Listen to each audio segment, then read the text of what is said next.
দ্রুত গণতান্ত্রিক ব্যবস্থায় ফিরে যেতে গ্রহণযোগ্য নির্বাচন দেওয়ার আহ্বান জানিয়েছেন বিএনপির চেয়ারপারসন বেগম খালেদা জিয়া।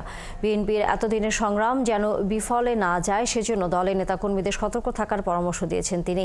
বৃহস্পতিবার জাতীয় সংসদ ভবনের এলডি হল সংলগ্ন মাঠে বিএনপির বর্ধিত সভায় ভার্চুয়ালি যোগ দিয়ে এসব কথা বলেন খালেদা জিয়া।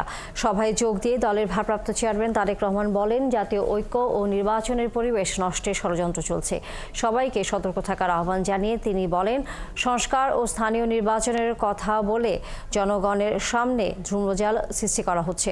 নির্বাচনের জন্য দলকে প্রস্তুত করার আহ্বান জানিয়ে তারেক রহমান আরও বলেন, বিএনপি এমন সরকার প্রতিষ্ঠা করতে চায় যারা জনগণকে জবাবদিহি করতে বাধ্য থাকবে। এর জন্য সবার সহযোগিতা প্রয়োজন, তাই শৃঙ্খলাবদ্ধ থেকে যে কোনো মূল্যে ঐক্য ধরে রাখার আহ্বান ভারপ্রাপ্ত চেয়ারম্যানের।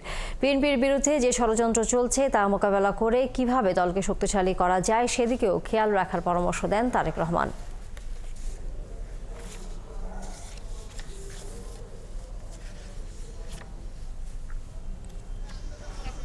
গণতন্ত্রের জন্য, আমার মুক্তির জন্য আপনারা যে নিরন্তর সংগ্রাম করেছেন এবং আমাদের অসংখ্য সহকর্মী প্রাণ দিয়েছেন, জুলুম নির্যাতনের শিকার হয়েছেন এবং প্রায় ১.৫ লক্ষ মিথ্যা মামলায় জর্জরিত হয়েছে, এখন আদালতের বারান্দায় ন্যায় বিচারের জন্য ঘুরে বেড়াচ্ছেন। আপনাদের এ ত্যাগ শুধু দল নয়, জাতি চিরকাল স্মরণ রাখবে।